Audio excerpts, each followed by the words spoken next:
৫ September থেকে ঢাকা চট্টগ্রাম সহ সারা দেশে লং মার্চ কর্মসূচি ঘোষণা করেছে জামাত। রাজধানীর মুক্তাঙ্গনে ১১ দলীয় ঐক্যের অবস্থান কর্মসূচিতে কর্মসূচির ঘোষণা দেন জামাত আমির ও বিরোধী দলীয় নেতা ডাক্তার শফিকুর রহমান। এ সময় সরকার ৫ মাসে মৌলিক অধিকার রক্ষায় ব্যর্থ হয়েছে বলে মন্তব্য করেন জাতীয় নাগরিক পার্টি এনসিপির আহ্বায়ক নাহিদ ইসলাম। আরও জানাচ্ছেন উষা ফেরদৌস। জ্বালানি তেল গ্যাস সংকট, বিদ্যুতের ভুতুড়ে বিল, মূল্য বৃদ্ধি, আইন শৃঙ্খলার অবনতি, নিত্য প্রয়োজনীয় দ্রব্যের লাগামহীন ঊর্ধ্বগতির প্রতিবাদে অবস্থান কর্মসূচি ১১ দলীয় ঐক্যের। শ্রাবণের বৃষ্টির অজর ধারা উপেক্ষা করে মানুষ চুলা হাঁড়ি পাতিল নিয়ে কর্মসূচিতে অংশ নেয়। এতে ভুক্তভোগীরা শিগগিরই সংকট সমাধানের দাবি জানান।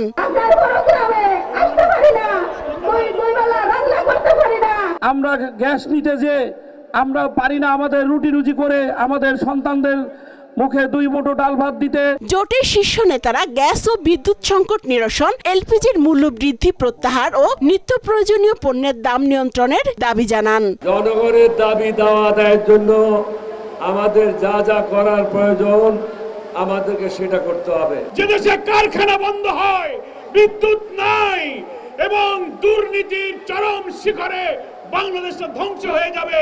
যদি তারেক রহমানের সরকার জনগণের মৌলিক অধিকার গ্যাস, বিদ্যুৎ, কর্মসংস্থান এবং দ্রব্যমূল্য নিশ্চিত করতে না পারে, তবে এই সরকার ক্ষমতায় থাকার স্বপ্ন যেন না থাকে, না দেখে। এ সময় ঢাকায় মহাসমাবেশ সহ ৪ বিভাগে লং মার্চ কর্মসূচি ঘোষণা করা হয়। ৫ September Dhaka Chittagong long march দিয়ে এই কর্মসূচি শুরু হবে। ১৯ সেপ্টেম্বর ঢাকা রংপুর, ১০ অক্টোবর ঢাকা খুলনা ও ২৪ October Dhaka Sylhet long march অনুষ্ঠিত হবে। আর ঢাকা মহাসমাবেশ হবে ১৪ নভেম্বর। ৫ সেপ্টেম্বর ঢাকা থেকে চট্টগ্রামের পথে লং মার্চ। আমরা পরিষ্কার বলে দিচ্ছি, এই লং মার্চ জনগণের দাবি আদায়ের জন্য।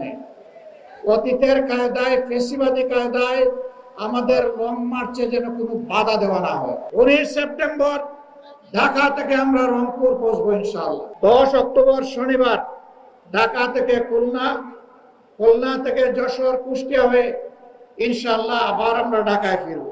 ইতোমধ্যে এলপিজির মূল্য বৃদ্ধি হয়েছে উল্লেখ করে দাম কমানোর দাবি জানান জামায়াত আমির ও বিরোধী দলীয় নেতা ডাক্তার শফিকুর রহমান। আমার চুলায় গ্যাস চাই, ঘরে ঘরে বিদ্যুৎ চাই, সংসদের ভিতরে আর মিথ্যা বিবৃতি দিবেন না।